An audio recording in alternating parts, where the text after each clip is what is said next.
Archie, I was in the internet last night and there's a Wall Street insider. He's a really smart one. He tells me to expect a crash. Well, Rob, let's check our sources. I'm Archie Hoxton. And I'm Rob Hoxton. And this is Last Paycheck, weekly wisdom to help you retire and stay that way. Welcome back to the Last Paycheck Podcast. We're your hosts, Archie Hoxton and Rob Hoxton. And today we've got a special topic for you.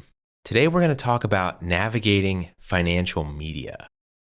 And, the reason that this was even a topic that we thought of was actually just the number of questions we get about an article that someone saw. Like a client will come to us and say, I read this in the news. What do you think of this? And we kind of realized, there's a lot of different kinds of crazy stuff out there. Crazy stuff too, yeah. There's good stuff, there's bad stuff, there's crazy stuff, there's different perspectives. And it's really hard to know what to listen to, what to trust. And so we thought we'd make an episode on it to just kind of talk about how to navigate it, how to arm yourself with knowledge, and not, fall into the common pitfalls that people find when they get glued to the financial media. So I always say the first place to start with anything regarding personal finance, particularly when you look at financial media, is just start by educating yourself. Start with very simple understanding of how stocks work, what they are, what makes stock prices move. Bonds are more complicated. Get some kind of basic grasp of how that works. Understand the capital markets, basic economics, monetary policy. And if you look to maybe a more educational resource first, you might find something that's just more objective and there, not to get some kind of emotional reaction from you. Wouldn't you say so? Oh, absolutely. It's in all these years as a financial planner working with clients, it's really interesting. The news changes. I mean, when I started, we didn't have quite so much. Well, we didn't really have that much going on with the internet at that point. And I mean, I didn't even have a personal computer when I started. I had a recipe box with some 3x5 index cards, and that's how I'd keep track of my clients. It was really, it kind of dates me a little bit, I'm sure. But with all that's going on with what's available in the internet, we're going to also think about what's happening with artificial intelligence. There's a lot of deception. There are a lot of people out there that are posing as legitimate news outlets that are trying to sell you something. And you have to consider that. But as a financial planner, maybe once a week, I get an email. You probably do too, Archie. I get an email that starts out with something like this. Hello, Rob. I'm sure you saw this article by somebody who I haven't heard of. Would you mind commenting on why this article, why we wouldn't want to go ahead and just sell our investments based on this article? And maybe I'm exaggerating a little bit, but so maybe it's not every week, but it's every 2 weeks. And it's the emails tend to go just like that. Mm-hmm. I need you to reassure me after reading this article that I shouldn't be substantially changing my investment strategy. And almost always, it's an obscure author. They may be telling everybody to get out of their 401k and buy cash value life insurance. It may be that you need to get out of stocks and bonds and into, you pick it, gold, palladium, silver. There's often, some sort of ulterior motive to it. Right. But what's true is that there are a tremendous number of bad actors creating content that looks like legitimate news. So you got to really check out your source. Yeah. Choose your sources wisely and and be very stingy with who you lend credence to, who you expose yourself to, right? Yeah. I mean, because they have got it dialed in and figured out how to make you worry and how to, get a reaction and make you feel scared that, oh, the financial world's going to come crashing down. Right. And they've got a way out. They know it, and they can get you out before it happens. It always is something like that. It's always something like Wall Street Insider tells all about the coming crash. Yeah. And that's a good sign that you probably should take a step back and maybe just not even look. Because if you do look, of course, there's going to be a paywall, and you've got to pay to see what they have to say. And so, well, maybe the legitimates have news sources have paywalls. Well, some of them do. The ones that are free that you don't know you're kind of going down the rabbit hole and might be buying something down the road are the ones you have to watch out. But I think of it kind of like this. So, I enjoy anything that's carby. I suspect that there are other people, watching this that feel the same way. If I've got cookies in the cookie cabinet, guess what I'm going to do? I'm going to eat those cookies. Yeah. So when you're thinking about the way that you collect information about investments or about financial planning issues, financial planning not so much, but investments particularly, or insurance, consider the source and really limit your consumption of that kind of news to legitimate news sources. Right.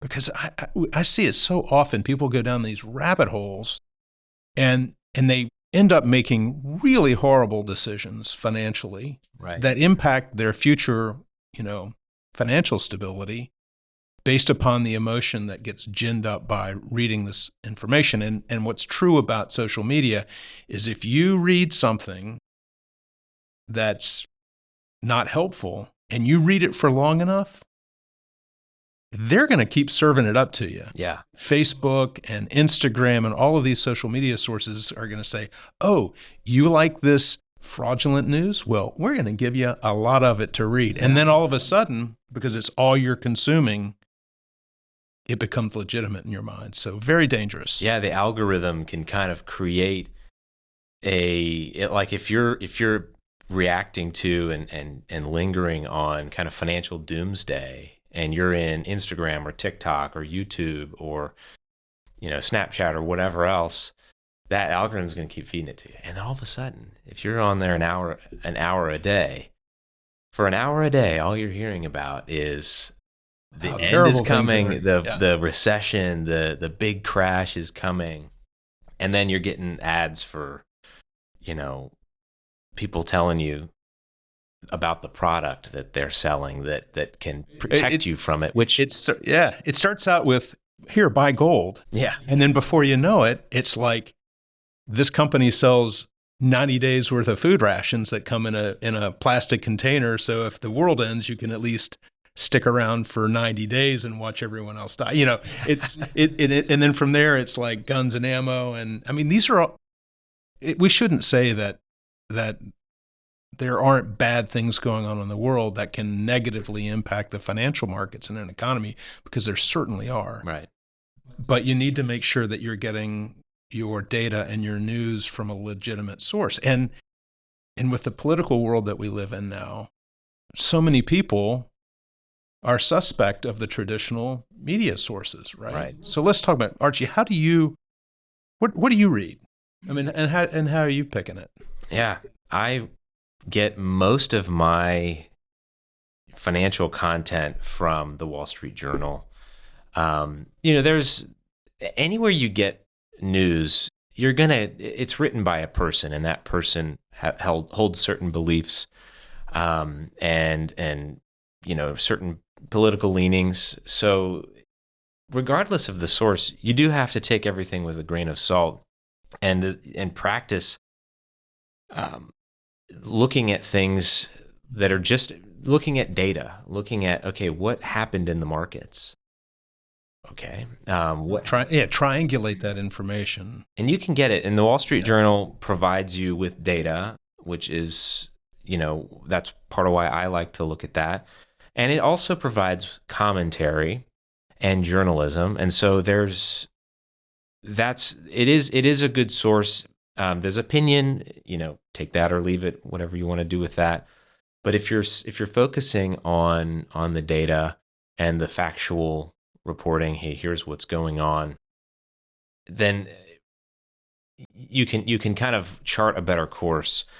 Once you start getting into people who maybe say, and there are on all of these sources, I have found at one time or another, whether it's Wall Street Journal, Market Watch, Barron's, I mean, these sort of top market media outlets, Seeking Alpha, or Financial Times, all of these sources sometimes do have links to a source that's maybe a little bit more questionable.